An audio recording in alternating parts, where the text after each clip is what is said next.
Le Livre du Ciel, tome 22, 9 août 1927.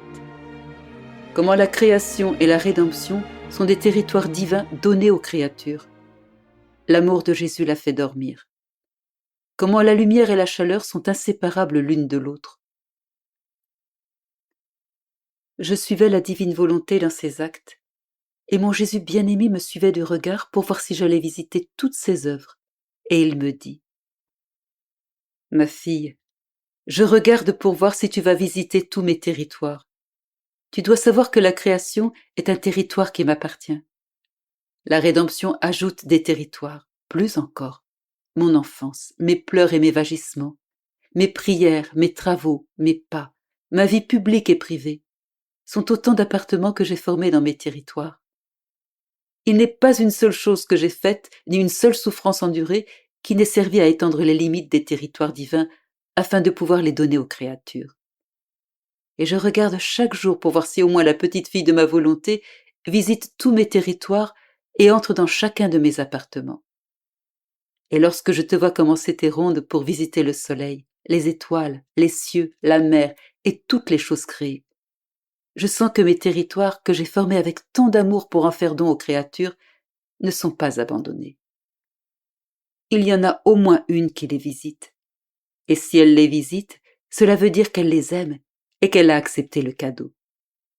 Et j'attends avec impatience que tu continues tes visites à Bethléem, l'endroit où je suis née, pour y visiter mes larmes, mes peines, mes pas, mes travaux, les miracles que j'ai opérés, les sacrements que j'ai institués, ma passion, ma croix, tout en somme. Et je t'ai fait prendre conscience de ce qui a pu t'échapper pour que tu fasses ta petite visite, même en passant. Et oh, comme je suis heureux que mes appartements soient tous visités. Ma fille, comme il est pénible de donner et de ne pas être reconnu, de donner sans que personne ne prenne le bien que l'on veut donner. Et sais-tu ce que je fais ? Quand je te vois toute seule parcourir tous mes territoires et visiter mes appartements, je te donne tous les biens qu'ils contiennent, de telle sorte que ce que je devrais donner aux autres, je le centralise en toi. Ainsi je te donne tout, et toi, tu me donnes tout. De fait, pour pouvoir tout donner à l'âme, je dois tout trouver en elle. Et pour qu'elle soit capable de tout me donner, elle doit tout posséder. Celle qui a tout a la capacité de pouvoir tout me donner et de tout recevoir.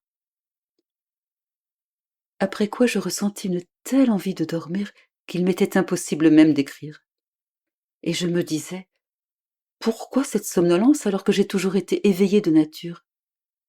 Et mon bien-aimé Jésus, se manifestant en moi, me dit : Ma fille, tout comme un médecin va endormir le pauvre patient sur qui il doit pratiquer une opération, afin qu'il ne sente pas l'acuité de la douleur des coupures qu'il doit faire sur le pauvre infirme.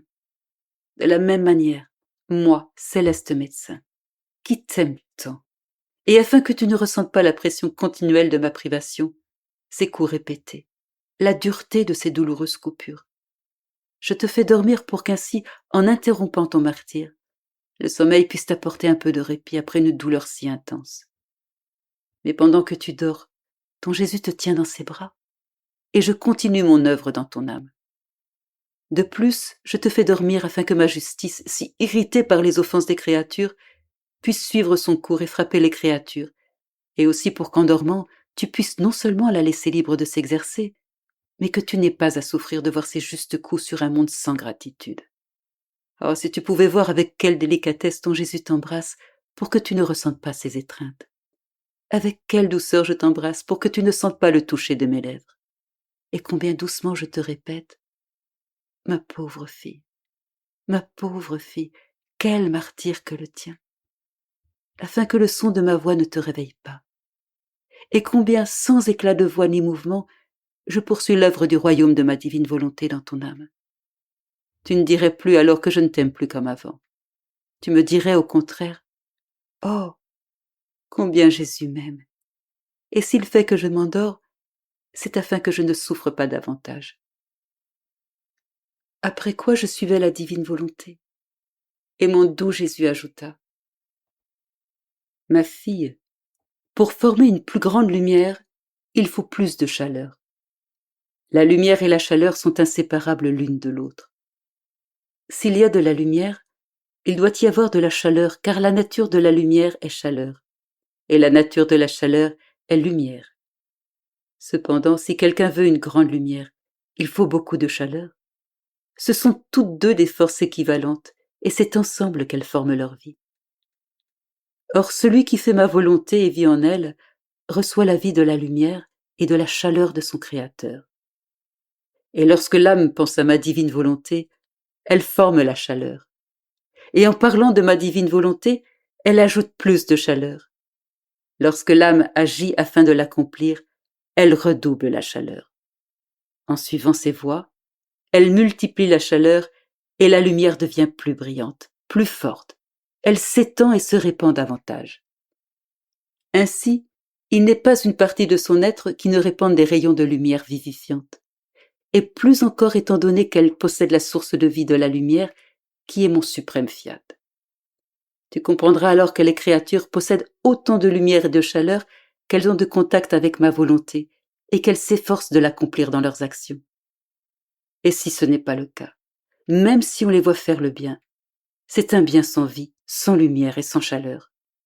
Ce sont des vertus superficielles qui forment une lumière et une chaleur peintes, et qui, si on les touche, sont froides et sans le bien d'une lumière vivifiante qui donne vie. Et il arrive souvent que les œuvres accomplies en ma divine volonté, en ces occasions, révèlent combien elles étaient nourries par des passions et des vices colorés de ce bien apparent. Il garda ensuite le silence, et je m'efforçai de m'abandonner tout entière dans sa volonté afin de la suivre. Et Jésus, mon très grand bien, poursuivit en disant : Ma fille, ancrée en l'homme, notre divinité l'a entièrement liée à nous. Ainsi sa mémoire, son intellect et sa volonté étaient des liens d'union. Ses yeux, sa langue, son ouïe, son cœur, ses mains et ses pieds étaient des liens. Et si la créature vit dans ma volonté, en plaçant chacun de ces liens en attitude, elle reçoit l'attitude de la vie divine. Ainsi, elle est formée et elle se développe comme une petite plante qui, possédant la fécondité de la terre, remplie d'humeur vitale, arrosée d'une eau pure et abondante, est tout entière exposée aux rayons bénéfiques du soleil et reçoit sa lumière continuelle. Oh, comme elle pousse bien! Combien savoureux sont ses fruits! Comme ils sont recherchés, aimés et appréciés. De la même manière, l'âme, en recevant continuellement la vie de Dieu au moyen de ces liens qui, plus que les rayons du soleil, se communiquent à chaque partie de leur être, est préservée comme une terre féconde, remplie d'humeur vitale et divine qui, mieux que le sang, coule en elle. Comme elle pousse bien!